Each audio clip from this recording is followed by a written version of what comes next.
আসসালামু আলাইকুম ওয়া রাহমাতুল্লাহি ওয়া বারাকাতুহু। আলহামদুলিল্লাহি রাব্বিল আলামিন ওয়াল আকিবাতু লিল মুত্তাকিন ওয়াস সালাতু ওয়াস সালামু আলা সাইয়্যিদিল আমবিয়াই ওয়াল মুরসালিন ওয়া আলা আলিহি ওয়া সাহবিহি আজমাইন। আশহাদু আল লা ইলাহা ইল্লাল্লাহু ওয়াহদাহু লা শারীকা লাহ ওয়া আশহাদু আন্না মুহাম্মাদান আবদুহু ওয়া রাসূলুহু। আম্মা বা'দ। রাব্বি ইশরাহ লি সাদরি ওয়া ইয়াসসির লি আমরি ওয়াহলুল উকদাতাম মিন লিসানি ইয়াফকাহু কাওলি। রব্বি জিদনি ইলমা, রব্বি জিদনি ইলমা। اللهم إني أسألك علما نافعا ورزقا طيبا وعملا متقبلا। সম্মানিত আজকের ক্লাসে উপস্থিত সুপ্রিয় ভাই সকল ও সম্মানিতা বোন, আল্লাহ তাবারক ওয়া তাআলার অশেষ কৃপা যে আমরা তার তৌফিকে শেখুল ইসলাম ইবনে তাইমিয়া রাহিমাহুল্লাহ যে একটি অন্যতম বই আল আকিদাতুল ওয়াসিতিয়া, এই ক্লাসে আমরা উপস্থিত হয়েছি। তারপরে আমাদের সকলে প্রাণ প্রিয় নবী করিম মুহাম্মদ মুস্তাফা সাল্লাল্লাহু আলাইহি ওয়াসাল্লাম উনার উপরে অসংখ্য শান্তি ধারা বর্ষিত হোক। আল্লাহুম্মা সাল্লি আলাইহি আল্লাহুম্মা বারিক আলাইহি। সম্মানিত উপস্থিতিগণ, আজকে ইনশাআল্লাহ সেই শেষ দিবসের প্রতি ঈমানের তারই অন্তর্ভুক্ত বিষয়ে আমরা পড়ব, যেটা যে পর্যন্ত আমাদের কথা হয়েছিল যে কবরে ফিতনার সবাইকে সম্মুখীন হতে হবে। আর এটা বড় ফিতনা এই কারণে যে কারণ এই কবরের ফিতনায় যে প্রশ্ন করা হবে সেই প্রশ্নগুলোর উত্তর তারাই দিতে পারবে যাদের দুনিয়াতে আকীদা এবং সৎ আমল থাকবে, যাদের জীবনে ভালো আকীদা, বিশুদ্ধ আকীদা থাকবে এবং সৎ আমল থাকবে, তারাই এর সঠিক উত্তর দিতে পারবে। এটা এমন কোনো বিষয় নয় যে জানা আছে, জ্ঞান আছে বলে উত্তর দিয়ে দিবে, তা নয়। বরং এটা পুরোপুরি নির্ভর করে তার বিশুদ্ধ আকীদার উপরে এবং সৎ আমলের উপরে। তো লেখক রাহিমাহুল্লাহ তিনি বলেন যে ফাআম্মাল ফিতনাতু ফাইন্নান নাসা ইফতানুনা ফি কুবুরিহিম, যে ফিতনা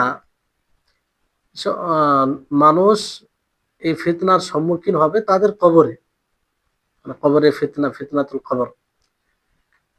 আর এটা কখন শুরু হবে? এই মৃত্যু ব্যক্তিকে যখন দাফন করা হয়, কখন শুরু? দাফন করার পরে এটা শুরু হয়।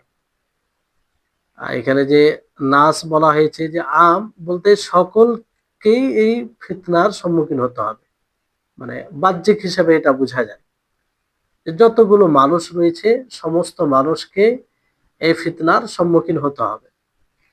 আর ফিতনা বলতে আপনাদেরকে বলা হয়েছে যে প্রশ্ন, যে ফারিস্তা প্রশ্ন করবে মান রাব্বুকা, মা দিনুকা, তারপরে মান নাবিয়ুকা, এটা তো বাহ্যিক হিসাবে লেখক রাহিমাহুল্লাহর কথা যে সকলকেই প্রশ্নের সম্মুখীন হতে হবে, কিন্তু আসলে তা নয়। কিছু কিছু লোক এই থেকে আলাদা, যেমন আম্বিয়া রয়েছে, সিদ্দিকীন রয়েছে, বিশেষভাবে শহীদগণ রয়েছে, তারপরে মোরাবিত বলতে যারা সীমান্ত এলাকায় আল্লাহর পথে যুদ্ধ হিসাবে মানে থাকে, সীমান্ত এলাকার হেফাজত করে, বলতে আল্লাহর রাস্তায় যুদ্ধের এতে। আর ওই সব ব্যক্তি যারা মুকাল্লাফ নয়, যাদের উপরে শরীয়ত ফরজ করা হয়নি, মানে একদম ছোট, যারা যারা সাবালক হয়নি। সাবালক না হওয়া মানে শরীয়তের কোনো বিধান তার উপরে ফরজ হয়নি। আর ওই সব পাগল, ভারসাম্যহীন, যাদের ব্রেন, বিবেক কাজ করে না, তারা তো এই যে এই প্রকার লোক, এরা ফিতনার সম্মুখীন হবে না। এ ব্যাপারে তাফসীল আছে, বিস্তারিত আমরা জানবো ইনশাআল্লাহ। প্রথম বিষয় হচ্ছে যে আম্বিয়া কিরাম আলাইহিস সালাম এরা ফিতনার সম্মুখীন হবে না। কেন? এই কারণে যে ফিতনা তাদের অন্তর্ভুক্ত নয়, তাদেরকে প্রশ্ন করা হবে না দুটি কারণে। একটি কারণ হচ্ছে যে আম্বিয়া তারা শহীদ গুণের চেয়ে ফজিলতপূর্ণ, তারা ফজিলতের দিক দিয়ে এগিয়ে।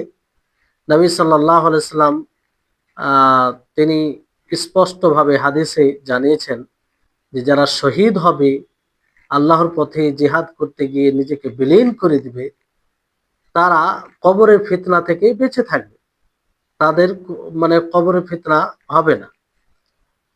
আর নবী সাল্লাল্লাহু আলাইহি সাল্লাম এভাবে বলেছেন যে কাফা বিবারিকাতিস সুয়ুফি আলা রাসিহি ফিতনা, যে যারা শহীদ হবে তাদের তলোয়ারের যে ঝনঝনানি কিংবা চমক, উজ্জ্বলতা ফিতনা থেকে তাদেরকে বাঁচাবে, যার কারণে তারা ফিতনা থেকে বেঁচে যাবে। তো যদি শহীদগণ এই কবরে ফিতনার সম্মুখীন না হয়, তো এই শহীদের চেয়ে তো আফজাল উত্তম হচ্ছে আম্বিয়া কিরাম আলাইহিস সালাম, তো তারা কেন হবে? এই জন্য এটা থেকে বোঝা যাচ্ছে যে আম্বিয়া কিরাম আলাইহিস সালাম তারাও এই ফিতনার সম্মুখীন হবে না। দ্বিতীয় কারণ হচ্ছে যে আম্বিয়া আলাইহিস সালাম তাদের সম্পর্কে জিজ্ঞাসা করা হবে, আম্বিয়া আলাইহিমুস সালাম তাদের সম্পর্কে জিজ্ঞাসা করা হবে। মাইয়াতকে যেমন জিজ্ঞাসা করা, মান নাবিয়ুকা, তোমার নবী কে, তোমার নবী কে? তো তাদের সম্পর্কে জিজ্ঞাসিত করা হবে, তাদেরকে জিজ্ঞাসা করা হবে না, তাদেরকে জিজ্ঞাসা করা হবে না। এই জন্য নবী সাল্লাল্লাহু আলাইহি ওয়াসাল্লাম কি বলেন, ইন্নাহু আওহা ইলাইয়া আন্নাকুম তুফতানুনা ফি কুবুরিকুম, যে আমার নিকটে ওহী করা হয়েছে যে তোমরা সকলেই তোমরা নিজের কবরে ফিতনার সম্মুখীন হবে, পরীক্ষার সম্মুখীন হবে। তো এখানে খেতাব সম্বোধন কাদেরকে নবী সাল্লাল্লাহু আলাইহি সাল্লাম করছেন? প্রেরিত মানে আহ মানে নবী সাল্লাল্লাহু আলাইহি সাল্লাম কাদেরকে সম্বোধন করছেন? যারা উম্মত তাদেরকে। এখানে রাসূলগণ নয়, রাসূলগণ এর অন্তর্ভুক্ত নয়। জি, তাহলে এটা এটা একটা কারণ যে আম্বিয়াদের সম্পর্কে জিজ্ঞাসা করা হবে, তাদেরকে জিজ্ঞাসা করা হবে না। তা না হলে আহ বলা হতো যে আমরা সবাই ফিতনার সম্মুখীন হব। এখানে এইভাবে বলতো যে আন্নানা আন্নানা নুফতানু ফি কুবুরিনা, এইভাবে বলা হতো যে আমরা সকলেই কবরে ফিতনার সম্মুখীন হব। তা না বলে নবী সাল্লাল্লাহু আলাইহি ওয়াসাল্লাম কি বলেছেন যে আন্নাকুম তুফতানুনা ফি কুবুরিকুম, যে তোমরা সকলে তোমাদের কবরে ফিতনার সম্মুখীন হবে। তো এটা একটা বিষয় যে আম্বিয়া তারা এই ফিতনার সম্মুখীন হবে না। তারপরে সিদ্দিকিন এরাও ফিতনার সম্মুখীন হবে না, এদেরকে প্রশ্ন করা হবে না। কারণ সিদ্দিকিনদের যে মার্তাবা, মর্যাদা, তাদের মর্যাদা শহীদ গণের চেয়ে বেশি। তো শহীদ গণ যদি জিজ্ঞাসিত না হয়, তাহলে সিদ্দিকিন আরো হবে না, সিদ্দিকিন তারাও জিজ্ঞাসিত হবে না। কারণ এই জন্য সিদ্দিক বলা হয় যে সে সত্যায়নকারী, আর তিনি সত্যবাদী, যে সত্যবাদী হয় এবং গাইবিয়াতের উপরে গাইবিয়াতকে সত্যায়ন করে কঠোরভাবে, যারা এর আওতায় চলে আসে তাদেরকে সিদ্দিকীন বলা হয়। তো তার সিদ্দিক সত্যায়ন এটা আগে থেকেই প্রমাণিত কিংবা এটা স্পষ্ট, এই জন্য তাকে এই পরীক্ষার সম্মুখীন হওয়া দরকারই নেই। মানে পরীক্ষার সম্মুখীন কেন হবে? কারণ আল্লাহ তাআলা দেখবেন, আল্লাহ তাআলা এমনি তো সবকিছু জানেন। তো আল্লাহ তাআলা দেখবেন যে কে কতটা মানে ঈমান এনেছে। তো যে সিদ্দিকিন, যে আগে থেকে এর আওতায় চলে এসেছে, তাকে আল্লাহ তাআলা জিজ্ঞাসা করবে না, কারণ সে তো সন্দেহের মধ্যে নেই, সে একদম সত্যায়নকারী। তো এই জন্য তাকে প্রশ্ন করার প্রয়োজনই নেই। কিছু কিছু ওলামাগণ বলেছেন না, তাদেরকেও জিজ্ঞাসা করা হবে দলিলের কারণে। যাই হোক, আল্লাহ আলাম, আল্লাহ তাআলাই বেশি ভালো জানেন। তৃতীয় প্রকার যাদেরকে যে প্রশ্নের সম্মুখীন হতে হবে না, তারা হচ্ছে শহীদগণ, যাদের ব্যাপারে বলা হলো যারা আল্লাহর রাস্তায় জিহাদ করতে গিয়ে নিজেকে বিলীন করে দিয়েছে, শহীদ হয়ে গেছে, তাদেরকে প্রশ্ন করা হবে না, কারণ তাদের ঈমান আছে বলেই তো সেই পথে জিহাদ করতে গিয়ে তারা শহীদ হয়ে গেছে। তারা নিজের জান ও মালকে বিক্রি করে দিয়েছে জান্নাতের বিনিময়ে। আল্লাহ তাবারক ওয়া তাআলা বলেন, ইন্নাল্লাহা আশতারা মিনাল মুমিনিনা আনফুসাহুম ওয়া আমওয়ালাহুম বিআন্না লাহুমুল জান্নাহ ইউকাতিলুনা ফি সাবিলিল্লাহি ফায়াকতুলুনা ওয়া ইউকতালুন। যে নিশ্চয় আল্লাহ তাবারক ওয়া তাআলা মুমিনদের কাছ থেকে তাদের জানকে, প্রাণকে এবং তাদের মালকে, ধন সম্পত্তিকে এই কথার বিনিময়ে ক্রয় করেছেন যে তাদের জন্য জান্নাতের বিনিময়, জান্নাতের বিনিময়। কারণ তারা আল্লাহর পথে কিতাল করবে, তারা নিজে শহীদ হবে, অন্যদেরকে হত্যা করবে। তো এটা থেকে স্পষ্ট যে তাদের এই প্রশ্ন করা প্রয়োজন নেই। তারপর আল্লাহ তাআলা বলেন, ওয়ালা তাহসাবান্নাল্লাযীনা কুতিলু ফি সাবিলিল্লাহি আমওয়াতা বাল আহইয়াউন ইনদা রাব্বিহিম ইউরযাকুন। যে তাদেরকে যারা আল্লাহর পথে আহ, সংগ্রাম করেছে, কিতাল করেছে, তাদেরকে মৃত মনে করো না, তাদেরকে মৃত মনে করো না, বরং তারা তাদের রবের নিকটে জীবিত রয়েছে, তাদেরকে রিজিক দেওয়া হয়। এটা এই আয়াত থেকে এটা স্পষ্ট হয়। তারপর নবী সাল্লাল্লাহু আলাইহি ওয়াসাল্লাম বলেন, কাফা বিবারিকাতিস সুয়ুফ আলা রাসি ফিতনা। যে তালোয়ারের যে উজ্জ্বলতা, কারণ তালোয়ার নিয়ে জিহাদ এরকম করতে হয়েছে তাদেরকে, সেই উজ্জ্বলতায় তাদেরকে এই ফিতনা থেকে বাঁচানোর জন্য যথেষ্ট হবে। তাই হচ্ছে বিষয়। আর মুরাবিত, মুরাবিত বলতে যে মারা গেছে, মানে সীমান্ত এলাকার হেফাজত করতে করতে মারা গেছে, তো সে এই ফিতনা থেকে মুক্ত থাকবে, কারণ তার সততা স্পষ্ট হওয়ার কারণে, যে এরকম যুদ্ধে মারা গেছে। তো যেমন শহীদের ব্যাপারে বলা হয়েছে, তো শহীদ যেমন, অনুরূপ ভাবে মুরাবিত সে একটা যুদ্ধের একটা দিক। তো আল্লাহ তাআলার দুশমনের সাথে লড়াই করতে গিয়ে, আল্লাহ তাআলার কালিমাকে সুউচ্চ করার উদ্দেশ্যে, দিনকে প্রচার প্রসার, দিনের সহযোগিতার উদ্দেশ্যে, তাহলে এটা তো তার ঈমানের উপরে একটা বড় দলিল, তার সৎ ঈমানের উপরে একটা বড় দলিল এটা। জি, তো এই হচ্ছে মুরাবিত। এই জন্য তারাও এই ফিতনার সম্মুখীন হবে না। জি, রাসূল সাল্লাল্লাহু আলাইহি সাল্লাম হাদিসে বলেন যে রিবাতু ইয়াউমিন ওয়া লাইলাতিন খায়রুম মিন সিয়ামি শাহরিন ওয়া কিয়ামি ওয়া ইম্মাতা যারা আলাইহি আমালুহু আল্লাযী কানা ইয়ামালুহু ওয়া আজরা আলাইহি রিজকুহু ওয়া মিন ফাতান। যে একদিন অথবা এক রাত্রের সীমান্ত মানে পাহারা দেওয়া, মানে প্রহরী হওয়া, এটা উত্তম এক মাস রোজা ও কেয়াম করার চেয়ে বেশি। আল্লাহু আকবার।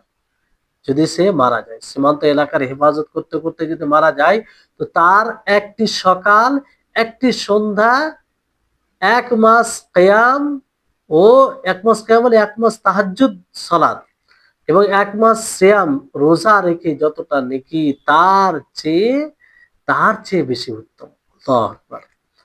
যদি সে মারা যায়, আর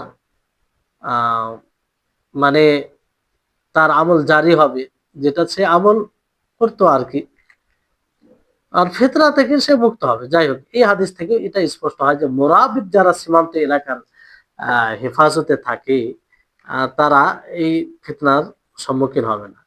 পঞ্চম শ্রেণীর লোক, যে ছোট, যারা একদম ছোট, যাদের উপরে শরীয়ত ফরজ হয়নি, যারা সাবালক হয়নি কিংবা পাগল, ব্রেন শক্তি, বিবেক কাজ করে না, তারা ফিতনার সম্মুখীন হবে কি হবে না, এই ব্যাপার নিয়ে বিষয় রয়েছে। তো কিছু ওলামাগণ বলেছেন যে না, তাদেরকে জিজ্ঞাসা করা হবে, তারা ফিতনার সম্মুখীন হবে, যদিও ছোট হয় আর পাগল হয়, ব্রেন ভারসাম্যহীন হয়, তারপরেও তাদেরকে জিজ্ঞাসা করা হবে আম দলিল থাকার কারণে, ব্যাপকভাবে। কারণ নবী সাল্লাল্লাহু আলাইহি ওয়াসাল্লাম কি বলেছেন যে ইন্নাকুম তুফতানুনা ফি কুবুরিহিম, যে তোমরা তোমাদের কবরে ফিতনার সম্মুখীন হবে। এই জন্য যদি মানে দুনিয়াবী জীবনে তাদের যে উপরে ফরজ অন্যদের উপরে ছিল সেটা সাকিত হয়ে যাবে, কিন্তু মৃত্যুর পরে সেটা কি হবে, আহ, জিজ্ঞাসা করা হবে অন্যদের মতো। তো এই হচ্ছে বিষয়, কিছু ওলামাগণ এটা বলেছেন। আর কিছু ওলামা বলেছেন যে না, যারা একদম পাগল কিংবা ছোট তাদেরকে প্রশ্ন করা হবে না, তারা এই ফিতনার সম্মুখীন হবে না, কারণ তারা মুকাল্লাফ নয়, তাদের উপর আল্লাহ তাআলা শরীয়ত ফরজ করেনি। মুকাল্লাফ যদি না হয় তো তাদেরও হিসাবও নেই, হিসাব তার উপরে হবে যে মুকাল্লাফ হবে, মানে যার উপরে শরীয়ত ফরজ হয়ে যাবে, সে গুনাহ করবে, তার গুনাহ শাস্তি পাবে। আর এরা তো না শাস্তি পাবে, না তাদের সওয়াব রয়েছে। যদি তারা সৎ আমল করে থাকে তো তার উপরে সে অবশ্যই নেকি পাবে, কিন্তু গুনাহ করলে গুনাহ করলে মানে তার পাপ নেই, কারণ ওই সময় তাদের ব্রেন বিবেক এগুলো পরিপক্ক হয় না। তো এই হচ্ছে বিষয়। তো লেখক রাহিমাহুল্লাহর কথা থেকে এটা বের হয়ে যায় ফাইনান নাস, মানে এই যে সমস্ত লোক ফিতনার সম্মুখীন হবে, পাঁচ প্রকারের লোক: আম্বিয়া এবং সিদ্দিকিন যারা সোহাদা শহীদগণ, মুরাবিত মানে সীমান্ত এলাকার যারা হেফাজত করে, আর যাদের কোনো আক্কেল নেই, বিবেক নেই, পাগল, তারা। এই পাঁচ প্রকার লোক সমস্ত লোক থেকে আলাদা হয়ে যায়। এরা যদি কিছু কিছু শ্রেণীর লোকের ব্যাপারে ইখতিলাফ যেটা বলা হলো, যে কিছু বলেছেন এটা হবে, কিছু বলেছেন হবে না, তো যাই হোক, এক কথায় পাঁচ প্রকার লোক বাদ দিয়ে সকলেই ফিতনার সম্মুখীন হবে। তাহলে স্পষ্ট। এই জন্য মানুষকে তিন ভাগে বিভক্ত করা যেতে পারে, যে এক প্রকার হচ্ছে মুমিনুন মানে মমিন, খালিস মমিন, মমিন মানে যাদেরকে মমিন বলা হয়। আর খুল্লাসুন বলতে খালিস, একদম মুমিনের থেকে একদম খালিস। মুনাফিক, মুনাফিক এক শ্রেণীর লোক। তো এই যে মুমিনুন খুল্লাসুন মানে এই দুই প্রকার লোক যে আছে, আহ একটা মুমিনুল খুল্লাস মানে খালিস মুমিন, আর মুনাফিক, এরা প্রশ্নের সম্মুখীন হবে। মুনাফিকরাও প্রশ্নের সম্মুখীন হবে, আর মুমিনরাও প্রশ্নের সম্মুখীন হবে। তবে ওই যে পাঁচ প্রকার লোক, শ্রেণীর লোক আলাদা হবে, এটা আপনাদেরকে বলা হবে। আর আরেক প্রকারের তৃতীয় শ্রেণীর লোক হচ্ছে কাফির, খালিস কাফির, খালিস কাফির। তো তারা এই ফিতনার সম্মুখীন হবে কিনা এই ব্যাপারে দ্বিমত আছে। ইবনুল কাইয়িম রাহিমাহুল্লাহ তিনি কিতাবুর রূহ একটি বই রয়েছে, তাতে তিনি প্রাধান্য এটাই দিয়েছেন যে তারা ফিতনার সম্মুখীন হবে, ফিতনার সম্মুখীন হবে। বলতে ফিতনা মানে তাদেরকে জিজ্ঞাসা করে উত্তর না দিয়ে শাস্তি দেওয়া হবে, না জিজ্ঞাসা করা হবে না, বিষয়টা এটা। ফিতনার সম্মুখীন হবে কি হবে না যে একদম তারা আযাব পাবে না, এরকম বিষয় নেই, এরকম বিষয় নেই। জি। তো তারপর আরেকটি বিষয় এখানে আসে, যে পূর্বে যে উম্মত গুলো গত হয়েছে তাদেরকে কি এই বিষয়ে প্রশ্ন করা হবে? তারা কি এই আহ, মানে এটার অন্তর্ভুক্ত? কিছু ওলামা কেরাম বলেছেন, আর এই এই মত দিয়ে গেছে না, যেটা সঠিক, যে তাদেরকেও প্রশ্ন করা হবে। কারণ এই উম্মতে মুহাম্মাদিয়া আশরাফুল উমাম, আফজালুল উমাম, যে সর্বশ্রেষ্ঠ উম্মত, সর্বশ্রেষ্ঠ উম্মত, সবচেয়ে বেশি মর্যাদার অধিকারী এই উম্মত। তো আশরাফুল উমাম হওয়ার পরেও যদি এই উম্মতকে জিজ্ঞাসিত হতে হয়, এই উম্মতকে এই ফিতনার সম্মুখীন করতে হয়, তাহলে পূর্বের উম্মত কেন হবে না? পূর্বের উম্মতও এই প্রশ্নের সম্মুখীন হবে। আর ফি কুবুরিহিম বলতে এই যে কবরের বহুবচন, কুবুর, যে কবরে মাইয়িতদেরকে দাফন করা হয়, এটা আমভাবে বারজাখী জীবনে এটা শামিল রয়েছে। মানুষের মৃত্যু এবং কিয়ামত সংঘটিত হওয়ার মাঝে যে বারজাখী জীবন রয়েছে, মানুষের মৃত্যু ও কিয়ামত সংঘটিত হওয়ার মাঝে যে জীবনটা, সেটা কি বারজাখী জীবন। তো এটা যেমন ভাবে মানুষ মারা যায়, কোনো মানুষকে যদি কোনো বাঘ, কোনো সিংহ, বাঘ যাই হোক, কোনো এমন প্রাণী আহ মানে কিংবা সমুদ্রতে ডুবে যায়, কিংবা মাছের পেটে চলে যায়, কিংবা হাওয়া কোথাও তাকে উড়িয়ে ফেলে দেয়, এরাও স্বামী। মানে কবরে দাফন করলেই যে বারজাখের জীবন হবে তা নয়। সে যেভাবেই মারা যাক না কেন, যেভাবেই মারা যাক, তার দাফন হোক আর না হোক, তার দাফন হোক আর না হোক, তার মৃত্যু থেকে নিয়ে তার মৃত্যু থেকে নিয়ে কিয়ামত সংঘটিত হওয়া পর্যন্ত এই মধ্যবর্তী সময়কে বারজাখী জীবন বলা হয়। এই মধ্যবর্তী সময়কে কি বলা হয়? বারজাখী জীবন বলা হয়। তাকে দাফন করা হোক আর না হোক, ফিতনার সম্মুখীন সকলেই হবে। যারা ওই 5 প্রকার লোক ছাড়া সে স্বাভাবিক মৃত্যু হোক তার, অথবা কোনো সমুদ্রে ডুবে যাক, অথবা কোনো প্রাণীতে তাকে খেয়ে ফেলুক, যাই করে হোক না কেন, তাকে এই ফিতনার সম্মুখীন হতে হবে। জি, তো এই ফিতনা,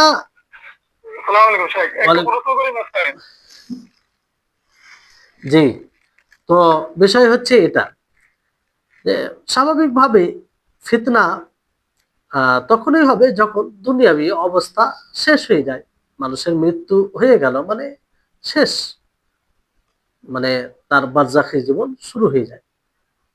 আর যদি তার দাফন 1 দিন 2 দিন কিংবা এরকম লেট হয়, তাহলে সেই পর্যন্ত মানে স্থির থাকবে। সেই পর্যন্ত তাকে হয়তো মানে আহ মানে সেই পর্যন্ত ডিলে হবে। কিন্তু মৃত্যুর পরে এই জন্য বলা হয় যে দ্রুত মৃত্যুর পরে তাকে দাফন করে দেওয়া উচিত। তো যাই হোক, বিষয়টি হচ্ছে যে ফিতনা তখনই হবে যখন দুনিয়াবী অবস্থা একজন ব্যক্তির জন্য শেষ হয়ে যায়, সে আখেরাতের দিকে চলে যায়। আর যদি তার দাফন ধরে 1 দিন এবং 2 দিন 3 দিন এরকম লেট হয়, তো অতক্ষণ পর্যন্ত প্রশ্ন হবে না যতক্ষণ পর্যন্ত তাকে দাফন করা হবে না। আর ধরেন কোনো ব্যক্তির এমন জায়গায় মৃত্যু হয়েছে যে তাকে দাফন দেওয়ার কেউ নেই, তার মৃত্যুর পরে শুরু হয়ে যায়। আর তারপর বলা হবে সে ব্যক্তিকে যাকে দাফন করা হয়েছে, যে মারা গেছে, কে বলবে? 2 ফারিস্তা, 2 ফারিস্তা সেই ব্যক্তি কবরে তার নিকটে আসবে, তাকে বসাবে এবং তাকে প্রশ্ন করবে। এমনকি হাদিসে এসেছে যে মানুষ যেমনই দাফন করে ফিরে যেতে আরম্ভ করবে, এমনকি তাদের জুতোর আওয়াজ পাওয়া যাবে, শুনবে। আর ওই অবস্থায় তাকে উঠিয়ে প্রশ্ন করা হবে। ওই 2 জন ফারিস্তা ফোন করবে, ওই 2 জন ফারিস্তা তাদেরকে প্রশ্ন করবে।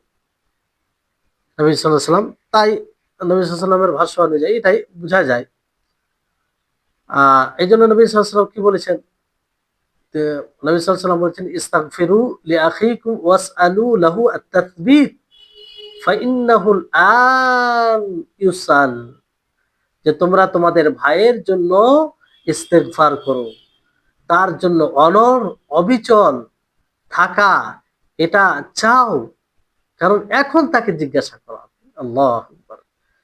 তাহলে চিন্তা করুন, তো যারাই আমরা দাফন জানাজা পড়তে যাই, মাটি দিতে যাই, এই বিষয়টি এই হাদিসকে স্মরণ করা উচিত। কারণ এই দোয়ার মুহতাজ, এই দোয়ার মুখাপেক্ষী আমরাও। তো আমরা চেষ্টা করব প্রতিটি মানুষকে যখন আমরা মাটি দিতে যাব, শেষ দোয়াটি করে আসবো তার জন্য, সে যেন অনড় থাকতে পারে, কবরের প্রশ্নের উত্তর দিতে পারে, সে যেন কবরের আযাব থেকে বাঁচতে পারে। আমরা কখনো তাড়াহুড়ো করে কোনো কাজ, বিশেষ কাজ থেকে চলে এলে ভিন্ন বিষয়, কিন্তু রেগুলার এই অভ্যাসটা করা উচিত নয়। নবী সাল্লাল্লাহু আলাইহি ওয়াসাল্লাম বিশেষভাবে বলেন যে ইস্তাগফিরু লিআখিকুম, তোমরা তোমাদের ভাইয়ের জন্য ইস্তেগফার করো। কিন্তু আমাদের সমাজে জানি না অন্য কোথায় কেমন কি পরিবেশ আছে জানি না, আমাদের মুর্শিদাবাদে কিংবা আমাদের এলাকায় দেখা যায় যে একটা সময় ছিল তখন দোয়া করতো, বাড়াবাড়ি ছিল তাতে, দোয়া করতো সবাই মিলে সম্মিলিত ভাবে, একজন দোয়া করতো সবাই আমিন আমিন বলতো, ইমাম যখন শেষ করতো তখন বাকিরা শেষ করতো। এই যে সম্মিলিত মোনাজাত দোয়া যেটাকে বলে সেটা করতো। সেটা ভুল পদ্ধতি ছিল, সেটা ভুল ছিল। যদি ওইখান থেকে ফিরে এসেছে, আর একটা বাড়াবাড়ি হয়েছে যে এখন দোয়াই করে না, এখন দোয়াই করে না, মাটি কোন রকম ভাবে মাটি দিয়ে বের হয়ে যায়। যদি বলা হয় তো বলে কি যে না আগে তো দোয়া ছিল, এখন তো দোয়া উঠিয়ে দিয়েছে। এই হচ্ছে মানুষের জাহালাত, অজ্ঞতা, মিসগাইড হয়েছে, এ তো কোনো সন্দেহ নেই। যখন এই সম্মিলিত দোয়া ছিল তখনই বিশেষভাবে এই বিষয়টি সামনে রেখে, মানে তখনই মানুষকে জ্ঞাত করা উচিত, কিংবা ওইভাবে প্রচার প্রসার করা উচিত ছিল আমাদের, যে দোয়া এইভাবে সম্মিলিত ভাবে করা যায় না, কিন্তু আমরা একাকী ভাবে দোয়া করতে পারি, একাকী ভাবে দোয়া করতে পারি, যার আদেশ নবী করিম মুহাম্মদ সাল্লাল্লাহু আলাইহি ওয়াসাল্লাম দিয়েছেন। কিন্তু এখন এইভাবে বলে একদম উপেক্ষা করে দেওয়া যে দোয়াই তো উঠে গেছে, দোয়া তো আর করা যাবে না, না, এটা ভুল ব্যাখ্যা। এখন যেটা রেওয়াজ আস্তে আস্তে হচ্ছে যে আহ, মাটি দিয়ে চলে যাচ্ছে, এটা ভুল পদ্ধতি। আমরা থাকার চেষ্টা করব, এটা জরুরি না, কিন্তু আমরা তো তার প্রয়োজন, আমরাও তো তার মুখামুখি, মুখাপেক্ষী তার। একদিন আমরাও চাইবো আমাদের জন্য দোয়া করুক, ইস্তিগফার করুক, যাতে আমরা সেই কবরের কঠিন সেই অবস্থা মুহূর্ত থেকে আমরা হ্যাঁ মানে বাঁচতে পারি। তো এই জন্য আমরা এই জিনিসটা স্মরণ করে প্রতিটা এতে মানে দাফন শেষে, দাফন শেষ করে আমরা ব্যক্তিগতভাবে তার জন্য যেন দোয়া করে আসতে পারি। আল্লাহ, এতে নবী সাল্লাল্লাহু আলাইহি সাল্লামের হুকুম এবং তার আদর্শ এবং নীতির উপরে আমল হবে, আর মাইয়াতের উপরে বড় এক ইহসান করা হবে, বড় এক ইহসান করা হবে। জি, তো এই হচ্ছে বিষয়। এবার কিছু মানে আসর আসার রয়েছে, মানে তাতে এসেছে যে সেই দুটি ফারিস্তার নাম হবে মুনকার নাকির। মুনকার নাকির, আহ মুনকার নাকির বলা হয়েছে আকীদা গ্রন্থ কিছু কিছু ইয়েতে এসেছে। তো মুনকার নাকির এটার ব্যাপারে আহ, মানে আছে যে এটা সঠিক না বেঠিক। কিছু ওলামাগণ বলেছেন যে না, এই দুটি নাম আহ সঠিক নয়, মানে এই দুটি নাম প্রমাণিত নয়। কারণ যে হাদিসে এই দুটি নাম রয়েছে সেই হাদিসটি যায়ীফ, দুর্বল, তারা এটা বলেছেন। কিছু বলেছেন যে না, হাদিসটি হুজ্জাত দলিল। আর এই নামটা মানে ওরা যে নিজে মুনকার তা কারণে, তার কারণে মুনকার বলা হয় না, বরং মুনকার এই ক্ষেত্রে বলা হয় যে মৃত ব্যক্তি যে মারা গেছে সে তার সেই দুজন ফারিস্তাকে জানে না, তার সাথে পরিচয় নেই, এই ক্ষেত্রে মুনকার। এই ক্ষেত্রে মুনকার যেমন ইব্রাহিম আলাইহিস সালাম ফারিস্তা যে মেহমান ছিল, তাদেরকে কি বলেন? কওমুম মুনকারুন। মুনকারুন মানে তারা আপনাদেরকে জানে না, কিংবা আহ এই যাই হোক, আহ মানে কওমুম মুনকারুন মানে তিনি এদেরকে জানেন না, এটা উদ্দেশ্য, তিনি এদেরকে জানেন না। তো ওই ক্ষেত্রে মুনকার নাকির বলা হয়েছে, কারণ যে মাইয়াত হবে, যে মারা গেছে, সে তাদেরকে জানে না এই ক্ষেত্রে। তো যাই হোক, এইভাবে বলা হয়েছে, যেটাই মানে আল্লামা আলবানী যে হাদিসে এই দুটি নাম এসেছে, আল্লামা আলবানী রাহিমাহুল্লাহ তিনি এই হাদিসকে সঠিক বলেছেন। এবার এই দুটি যে ফারিস্তা জিজ্ঞাসা করবে, এই দুটি ফারিস্তা কি নতুন দুজন ফারিস্তা হবে, না সেই দুইজন ফারিস্তা হবে যে দুজন ফারিস্তা পার্থিব জীবনে সেই ব্যক্তির একজন সৎ আমল লিপিবদ্ধ করত, আর একজন অসৎ আমল, গুনহা, পাপ এগুলো লিপিবদ্ধ করত, তারাই থাকবে, একটা ডান দিকে একটা বাম দিকে। তো এই ব্যাপারে কিছু বিজ্ঞানীগণ বলেন যে তারা মূলত ওই দুটোই ফারিস্তা, যে দুটো ফারিস্তা পার্থিব জীবনে ছিল, একজন ডান দিকে একজন বাম দিকে, যারা সৎ আমল এবং অসৎ আমল লিখতো, একজন সৎ আমল একজন অসৎ আমল। তো কবরে তারাই সেই দুজন ফারিস্তাই জিজ্ঞাসা করবে এই তিনটি প্রশ্ন: মান রব্বুকা, মা দিনুকা, মান নাবিয়ুকা। আর কিছু বিদ্বানগণ এটা বলেছেন যে না, এই দুজন ফারিস্তা আলাদা হবে, ভিন্ন হবে, ওই দুজন ফারিস্তা হবে না। আল্লাহ তাবারক ওয়া তাআলা বলেন যে ওয়ামা ইয়ালামু জুনুদা রাব্বিকা ইল্লা হুয়া, যে তোমার রবের লস্কর কে তারা সে জানে না, তিনি ছাড়া তার যে সেনাবাহিনী অর্থাৎ ফারিস্তাগণ কত হবে কেউ জানে না। মালাইকা একজন বহু একটা মানে মখলুক আল্লাহ তাআলার, তো অনেক রয়েছে। নবী সাল্লাল্লাহু আলাইহি ওয়াসাল্লামের এই হাদিস থেকে বোঝা যায় যে আতাতিস সামাউ ওয়া হাক্কা লাহা আন তাইতা মা মিন মাওদি'i শিবরিন ইল্লা ওয়া ফীহি মালাকুন কায়িমুন লিল্লাহি আও রাকিউন আও সাজিদ।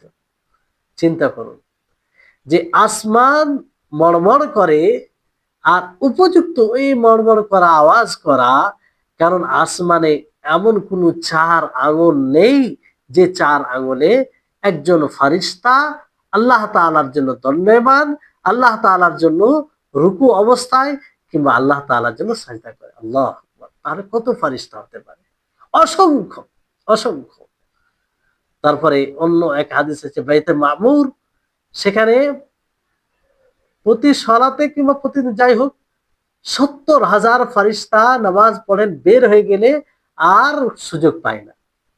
তাহলে চিন্তা করে কখন তাদেরকে সৃষ্টি করেছেন তখন থেকে এটা হয়ে আসছে, আর কতদিন তুমি থাকবে? তাহলে কত ফারিস্তা আছে, কত ফারিস্তা আছে।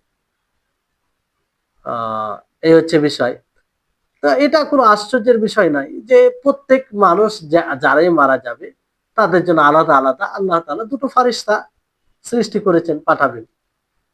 আল্লাহ তাআলা সবকিছুর উপরে কাদির, তিনি শক্তিশালী, এতে কোনো সন্দেহ নাই। সেই দুটি ফারিস্তার প্রশ্ন কি? মান রব্বুকা, অর্থাৎ মান রব্বুকাল্লাযী খালাকাকা ওয়া তা'বুদাহু ওয়া তাখসাহু বিল ইবাদা, অর্থাৎ তোমার সেই রব কে যে তোমাকে সৃষ্টি করেছে, যার তুমি ইবাদত করতে, যার সাথে তুমি ইবাদতকে করেছে খাস করতে, সে কে? তোমার রব কে? তোমার প্রতিপালক কে? এই যে এক কালিমা রুবুবিয়ত, এটা জিজ্ঞাসা কেন এই কালিমা? কারণ এই রুবুবিয়ত উলুহিয়তকেও শামিল করে দেয়, অন্তর্ভুক্ত করে। এটা একটা প্রশ্ন। দ্বিতীয় প্রশ্ন কি? মা দীনুকা, অর্থাৎ তোমার আমল কি? মানে তুমি যে দিনকে ভিত্তি করে আমল করতে, সেই দিনটা কি? যে দিনকে ভিত্তি করে আমল করে তার নৈকট্য লাভ করতেন, সেই দিনটা কি? তৃতীয় প্রশ্ন মান নবীকা, অর্থাৎ তোমার সেই নবীকে যার উপরে তুমি ঈমান এনেছো, যার তুমি অনুসরণ করেছো, যার তুমি অনুগত্য করেছো, যার যে তোমার আইডিয়াল ছিল, যে তোমার নমুনা ছিল, যে তোমার আদর্শ ছিল, সে কে? তোমার নবী কে? এই তিনটি প্রশ্ন করা হবে। কিন্তু এই তিনটি প্রশ্নের উত্তর কি সবাই দিতে পারবে? জি না। আল্লাহ তাআলা বলে ইউসাব্বিতুল্লাহুল্লাযীনা আমানু বিল কওলিস সাবিতি ফিল হায়াতিদ দুনিয়া ওয়া ফিল আখিরাহ। আল্লাহ তাআলা মুমিনকে সুদৃঢ় রাখবেন সেই সুদৃঢ় কালেমা দ্বারা, পার্থিব জীবনে ও পরকালের জীবনেও। অর্থাৎ তাদেরকে অনড় রাখবেন, তারা এদিক ওদিক টালমাটল করবে না, তারা অন্যরকম উত্তর দেবে না। তাহলে এই হচ্ছে। তারপর তাওহীদ এর উদাহরণ মানে দিয়েছেন আল্লাহ তাআলা।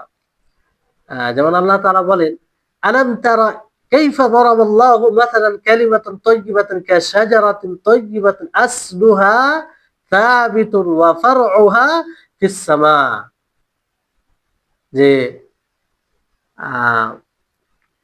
আপনি কি দেখেন নাই যে আল্লাহ তাআলা এক স্বচ্ছ কালিমা, পবিত্র কালিমা উদাহরণ দিয়েছেন, এক পবিত্র বৃক্ষের মতো, যার শিকড়, যার জড় কি রয়েছে? যার জড় অটল রয়েছে, আর তার শাখা প্রশাখা আসমানে উপরে। ফিল হায়াতিদ দুনিয়া ওয়া ফিল আখিরাহ, এটা যাই হোক, এটা সম্ভব না। এটার মুতাআল্লিক মানে সম্পৃক্ত, এর সম্পৃক্ত হবে ইউসাব্বিতু, অর্থাৎ আল্লাহ তাআলা মুমিনদেরকে দুনিয়াতে যেমন অন্ন রাখবেন, দুনিয়াতে আখিরাতেও অন্ন রাখবেন। আর এটাও সম্ভব না যে এটা মুতাআল্লিক মানে সম্পৃক্ত ফিল হায়াতিদ দুনিয়া ওয়া ফিল আখিরা, এটা সাবিতের সাথে। অর্থাৎ এটা মানে সেই কথার ওয়াসফ গুণ, অর্থাৎ এই কথা কালিমা তাকে কালিমাটাই সাব্যস্ত থাকবে। কালিমা যদি সঠিকভাবে কেউ পালন করে থাকে তাহলে সে অনড় থাকবে। যাই হোক, প্রথম যেটা অর্থ সেটা মানে ব্যাপক, যে মুমিনদেরকে আল্লাহ তাআলা অনড় রাখবেন এই কালেমা দ্বারা, যদি সে এই কালেমাকে বাস্তবায়ন করে থাকে। আল্লাহ তাবারক ওয়া তাআলা বলেন, ইয়া আইয়ুহাল্লাযীনা আমানু ইযা লাকীতুম ফিয়াতান ফাসবুতু, যে হে মুমিনগণ, যখন তোমরা এমন কোন জামাতের সাথে সাক্ষাৎ করবে, সাক্ষাৎ বলতে তাদের সামনে আমনাসামনি হবে, তো তোমরা অনড় থাকো যুদ্ধের ক্ষেত্রে। তো এই হচ্ছে বিষয়। তো যাই হোক, আল্লাহ তাবারক ওয়া তাআলা অনড় রাখবেন দুনিয়াবী জীবনে এবং আখিরাতের জীবনে। তারপরে লেখক রাহিমাহুল্লাহর কথা, যে ফায়াকুলুল মুমিনু রাব্বি আল্লাহ ওয়াল ইসলামু দীনি ওয়া মুহাম্মাদুন সাল্লাল্লাহু আলাইহি ওয়াসাল্লাম নবিয়্যি। মুমিন বলবে যে আমার রব আল্লাহ, ইসলাম আমার দিন, মুহাম্মদ সাল্লাল্লাহু আলাইহি ওয়াসাল্লাম আমার নবী। তো মুমিন বলবে যে আমার রব আল্লাহ। তো যখনই তাকে বলা হয় মার রব্বুকা, তোমার রব কে, সে বলবে, তাকে বলা হবে যে মা দিনুকা, তোমার দিন কি। তো সে বলবে যে আমার দিন হচ্ছে ইসলাম। অনুরূপভাবে তাকে বলা হবে যে তোমার নবী কে, তখন সে বলবে যে আমার নবী মুহাম্মদ সাল্লাল্লাহু আলাইহি সাল্লাম। আর যখন তাকে বলা আমার রব্বুকা, তোমার রব কে, তখন বলবে যে আমার রব আল্লাহ। তো এই উত্তর, এটা সঠিক উত্তর গুলো হবে। আর যেমন এই উত্তর দিবে, তখন ফায়ুনাদি মুনাদিম মিনাস সামা, আসমান থেকে এক ঘোষণাকারী ঘোষণা করবে, আন সাদাকা আবদি, যে আমার বান্দা সত্য বলেছে, ফাফরিসুহু মিনাল জান্নাহ, তার জন্য জান্নাতের বিছানা বিছিয়ে দাও, আল বিসুহু মিনাল জান্নাহ, এবং তার জন্য জান্নাতের পোশাক পরিয়ে দাও তাকে, ওয়াফতাহু লাহু বাবান ইলাল জান্নাহ, এবং তার জন্য জান্নাতের দরজা খুলে দাও। আল্লাহ যেন আমাদের সকলকে তার অন্তর্ভুক্ত করেন, আমরা যেন সকলেই সেই কবরে অনড় থাকতে পারি, উত্তর দিতে পারি। আল্লাহ তুমি আমাদের এই দোয়াকে কবুল করে নাও। তো এই হচ্ছে, এটা মুমিনদের অবস্থা হবে।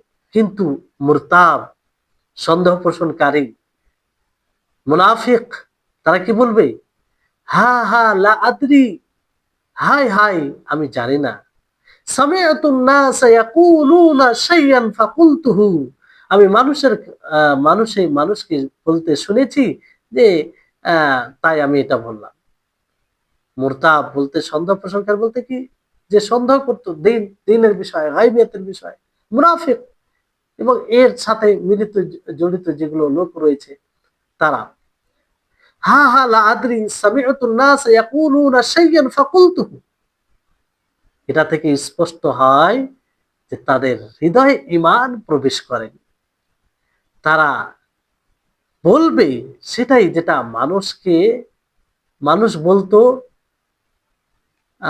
মানে তাদের হৃদয় ঈমান না পৌঁছানোর কারণে। এখানে হা হা লা আদরি, এটা ব্যাপারে একটু মানে আমাদেরকে চিন্তা করা দরকার। যে মনে হবে হা হা লা আদরি, সেটা থেকে সে বুঝতেছে যে তার ব্রেন থেকে, তার কাছ থেকে কিছু বিষয়, মানে জ্ঞাত বিষয় গায়েব হয়ে গেছে, চলে গেছে। মানে সে চাইছে স্মরণ করার, কিন্তু আসছে না মনে। মানে এতে আফসোস, প্রবল আফসোস রয়েছে, দুঃখ প্রকাশ করবে, আফসোস করে বলবে যে হা হা লা আদরি। সাধারণ আমি জানি না এটা বিষয় নয়, এই কথার মধ্যে প্রচন্ড আকারে দুঃখ, আফসোস থাকবে, আর বলবে হা হা লা আদরি। সে স্মরণ করার চেষ্টা করবে যে লোক কি বলতো কিংবা সঠিকটা কি, কিন্তু মনে আসবে না, কারণ দিনের প্রতি সন্দেহ পোষণকারী, তার হৃদয়ে ঈমান পৌঁছায়নি, ঈমান স্পর্শ করেনি, ফলে সে সেটাকে স্মরণ করতে সক্ষম হবে না। প্রচন্ড আকারে সে আফসোস করে এটা বলবে যে হা হা লা আদরি। সে ধারণা করবে, আসলে সে তার ধারণা থাকবে যে আমি এর উত্তর জানি, কিন্তু তার মনে আসবে না। তার মাঝে এবং উত্তর মাঝে প্রাচীর হয়ে যাবে। হ্যাঁ, আর সে বলবে হা হা লা আদরি। হায় হায় হা, আমি জানি না। আর বলবে যে সামিআতুন নাস ইয়াকুলুনা শাইআন ফাকুলতু, আমি মানুষকে এরকম কিছু বলতে শুনতাম, তাই আমি বললাম হা হা লা আদরি। সে না এটা বলবে যে আমার রব আল্লাহ, আর না সে এটা বলবে আমার দিন ইসলাম, আর না সে এটা বলবে আমার নবী মুহাম্মদ। কারণ দুনিয়াতে সে সন্দেহ পোষণকারী ছিল, দুনিয়াতে সে মুনাফিক ছিল, দুনিয়াতে সে ইসলামের শত্রু ছিল, দুনিয়াতে সে দিনের শত্রু ছিল, দুনিয়াতে সে আল্লাহ এবং তার রাসূলের শত্রু ছিল। এই জন্য সে উত্তর দিতে সক্ষম হবে না। তো যখন কবরে প্রশ্ন করা হবে, এই প্রশ্নের উত্তর এতটাই দরকার পড়বে, সঠিক উত্তরের দরকার পড়বে, কিন্তু সে অক্ষম হবে, বলতে পারবে না। আর এই কথা বলবে হা হা লা আদরি সামিআতুন নাস ইয়াকুলুনা শাইআন ফাকুলতু। তাহলে ঈমান শুধু কি কথার নাম ঈমান? কি করে আমরা বলতে পারি যে কথার মানে শুধু ঈমান কথা, আহ মানে ঈমান বললেই যে ঈমান হয়ে যায়, এটা বলতে পারি আমরা? না, বরং ঈমান হৃদয়ে পৌঁছাতে হবে, তার প্রভাব তার শরীরে, তার বাস্তব জীবনে পড়তে হবে। তারপরে লেখক রাহিমাহুল্লাহ কথা, ফায়াদরিবু বিমিরজাবাতিন মিন হাদিদ ফায়াসিহু সাইহাতান ইয়াসমাউহা কুল্লু শাইইন ইল্লাল ইনসান, যে তাকে লোহার হাতুড়ি মারা হবে, সে এমন এক চিৎকার করবে, যে চিৎকার মানুষ ব্যতীত সকল মানুষ শুনবে, মানুষ ব্যতীত সকল প্রাণী শুনবে।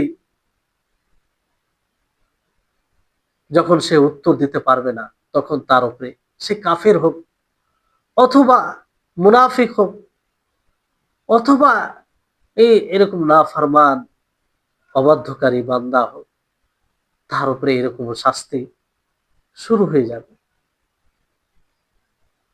মির্জাবা এখানে বলা হয় লোহার হাতুড়কে। আহ অনেক কিছু রেওয়ায়তে এসেছে যে তাকে যদি মিনা মিনাতে যত লোক থাকে, হয় অবস্থান করে, সকলে যদি উঠানোর চেষ্টা করে উঠাতে পারবে না। আল্লাহু আকবার। আল্লাহ আমাদের হেফাজত করুন। তো এই মারার কারণে এমন সে এক চিৎকার করবে, বিকট আওয়াজ করবে, যে আওয়াজ ইনসান ব্যতীত, মানুষ ব্যতীত সকলে শুনবে।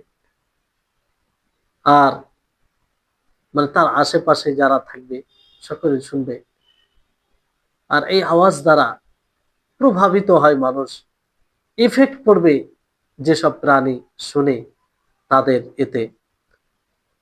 নবী সাল্লাল্লাহু আলাইহি ওয়াসাল্লাম, যেমন নবী সাল্লাল্লাহু আলাইহি ওয়াসাল্লাম এক কবরস্থান থেকে অতিক্রম করছিলেন মুশরিকিনদের, তিনি খচ্চর উপরে ছিলেন, হঠাৎ করে সেই খচ্চরটি স্থির ছিল না, মানে এদিক ওদিক করছিল আর কি।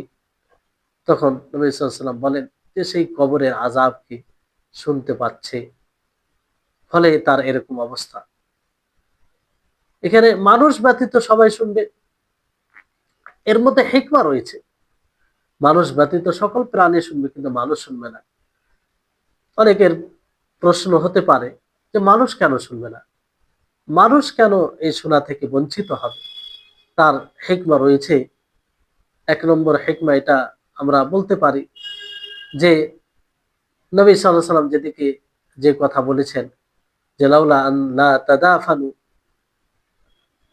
যে মানুষ দাফন করবে না যদি কবরে আযাবকে শুনে নেয়। হাদিসের যেটা অর্থ হচ্ছে যে কবরে আযাবকে যদি মানুষ শুনে নেয়, তাহলে মানুষ দাফন করা ছেড়ে দিবে। এত ভয়ঙ্কর আযাব হবে, এত ইফেক্টেড আওয়াজ হবে যে মানুষ দাফন করা ছেড়ে দিবে। ফলে আল্লাহ তাআলা মানুষকে শোনার শক্তি দেয়নি। এটা একটা হিকমত। দ্বিতীয় হিকমত হচ্ছে যে এই মানুষ যখন শুনতে পায় না, এতে মাইয়াতের যে দোষ রয়েছে সেটাকে পর্দা করা হয়, সেটাকে ছুপিয়ে দেওয়া হয়। কারণ মানুষ যখনই শুনবে চিৎকার করছে বিকট আওয়াজ, তো এতে জেনে যাবেন সে পাপী ছিল, গুনাহগার ছিল, সে উত্তর দিতে পারেনি, ফলে তার এই অবস্থা। এটা একটা কারণ। তৃতীয় হিকমা হচ্ছে যে পরিবারের অস্থিরতার কারণ হবে। যদি পরিবারের লোক শুনে নেই তার আযাবের মানে আওয়াজকে, সে যে চিৎকার করবে সেটা কি, তো মানুষ সেই পরিবারের লোক কি স্থির থাকবে? স্থির থাকবে না, স্থির থাকবে, অস্থির হয়ে যাবে। কি, কেমন ভাবে, কেমন আছে আমার আব্বা কিংবা আমার মা কিংবা আমার ছেলে কিংবা আমার সাথী কিংবা আমার বন্ধু কিংবা আমার বোন, অস্থির হয়ে যাবে। চতুর্থ যেটা বিষয় হচ্ছে যে যাতে মানুষ সেই মাইয়াতের পরিবারকে লজ্জা না দেয়, লজ্জা না দেয়। কারণ যখন দেখবে যে সে চিৎকার করছে, বিকট আওয়াজ আসছে, তবে এই যে তোমার আব্বা, এই যে তোমার মা, এই যে তোমার ভাই, তো এত গুনাহগার ছিল, এই পাপী ছিল, এই কারণে মানুষ এরকমটা বলতো বলে মানে তাকে লজ্জা দিত, এটা যেন না হয়। পঞ্চম হিকমা হচ্ছে যে হতে পারে সেই আওয়াজ শুনে আমরাও হালাক হয়ে যাই, আমাদের মধ্যেও কেউ এতটা ইফেক্টেড হয়ে যেত যে সে মারা যেত, এরকমটা হতো। কারণ এই আওয়াজ স্বাভাবিক আওয়াজ হবে না, ভয়ঙ্কর আযাব হবে। এমন আযাব হবে যে মনে হবে যে হৃদয় থেকে কিছু জিনিস ছিঁড়ে পালিয়ে গেল। মানুষ মারাও যেতে পারে, বেহুশ হয়ে যেতে পারে। ফলে আল্লাহ তাআলা মানুষকে শোনার ওই শক্তি দেয়নি। কারণ মানুষ শুনলেই এটা মানে এরকম বিষয় ঘটতো। তারপরে ৬ নম্বর হিকমা হচ্ছে যদি মানুষ এই আযাব প্রাপ্তদের চিৎকার, বিকট আওয়াজ, ভয়াবহ আওয়াজ শুনতো, তাহলে মানুষ কবরের উপরে যে আযাব, কবরের আযাবের উপরে ঈমান নিয়ে আসতো, তখন এটা গায়বী বিষয় থাকতো না। তখন এটা উপস্থিত মানে সচক্ষে দেখা শোনার উপরে ঈমান নিয়ে আসা হবে। আর আল্লাহ তাআলা এটা পরীক্ষা করতে চান যে মানুষ না দেখেও না শুনেও কেমন ভাবে ঈমান আনছে, সেটার কতটা সত্যায়ন করছে, সেটার কতটা তাসদীক করছে, সত্যায়ন করছে, কতটা ঈমান আনছে, এটা পরীক্ষা করার জন্য এই হিকমা এটা বিলুপ্ত হয়ে যেত। ফলে আল্লাহ তাবারক ওয়া তাআলা মানুষকে শোনার শক্তি দেয়নি। কারণ আসল হচ্ছে না দেখে, না জেনে, না শুনে তার উপরে সেই রকম ভাবে ঈমান নিয়ে আসা, যে দেখে যেমন ঈমান হয়, শুনে যেমন ঈমান হয়, হ্যাঁ, সেই রকম ভাবে ঈমান যেন না আসে। আল্লাহ তাআলা এটাই চাইছেন। তো এই হচ্ছে বিষয়। তারপরে লেখক রাহিমাহুল্লাহ তিনি বলেন যে এমন আওয়াজ শুনবে যে মানুষ ব্যতীত প্রত্যেকজন শুনবে। যদি মানুষ শুনে নেয় তো লাসাহিকা, বেহুশ হয়ে যাবে, বেহুশ হয়ে যাবে। বেহুশ কোনো স্বাভাবিক বিষয়কে শুনে হয় না। সেই আওয়াজ, সেই বিকট আওয়াজকে শুনে বেহুশ হয়, যেটা মানে অত্যন্ত ভয়াবহ হয়। নবী করিম মুহাম্মদ সাল্লাল্লাহু আলাইহি ওয়াসাল্লাম আহ আহ এইভাবে বলেছেন, যেমন একটি জানাজার ব্যাপারে বিষয় বলেন নবী সাল্লাল্লাহু আলাইহি ওয়াসাল্লাম যে যদি যখন মানুষ সে জানাজা লাশকে কাঁধের উপরে উঠিয়ে নেই, তখন সেই জানাজা যদি সালেহা হয়, সৎ হয়, তাহলে সে বলে, বারবার বলে, কদ্দিমুনি কদ্দিমুনি, যে আমাকে তাড়াতাড়ি নিয়ে চলো, আমাকে তাড়াতাড়ি নিয়ে চলো। কারণ সে জানে যে আমার সামনে কল্যাণ আছে, আমার সামনে ভালাই আছে। এই জন্য বারবার সে বলে যে কদ্দিমুনি কদ্দিমুনি, আমাকে তাড়াতাড়ি নিয়ে চলো।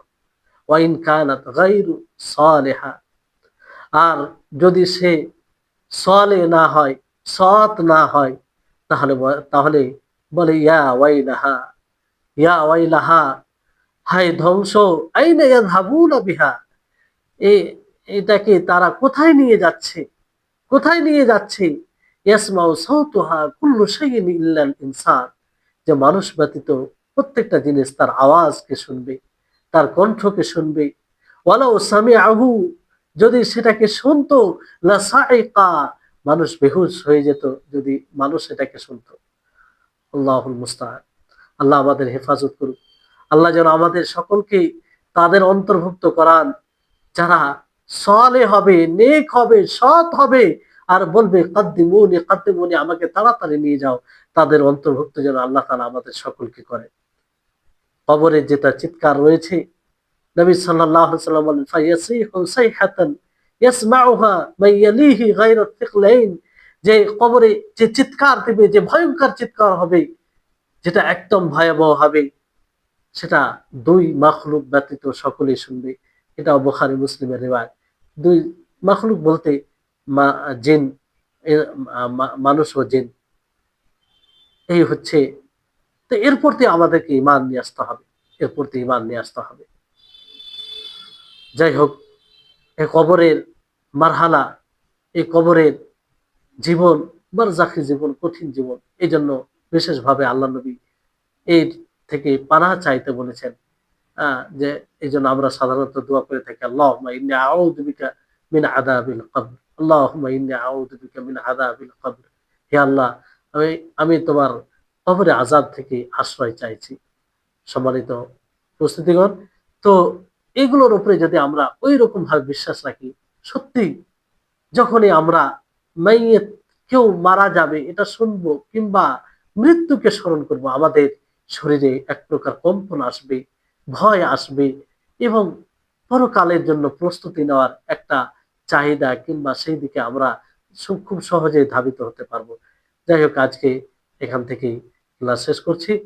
আল্লাহ তাবারক ওয়া তাআলা আমাদের সকলকে যেন এই সব বিষয়ের প্রতি পুরোপুরি বিশ্বাস রাখার, ঈমান নিয়ে আসার তৌফিক দান করেন। ওয়া আখির দাওয়ানা আনিল হামদুলিল্লাহি রাব্বিল আলামিন। আসসালামু আলাইকুম ওয়া রাহমাতুল্লাহি ওয়া বারাকাতুহু।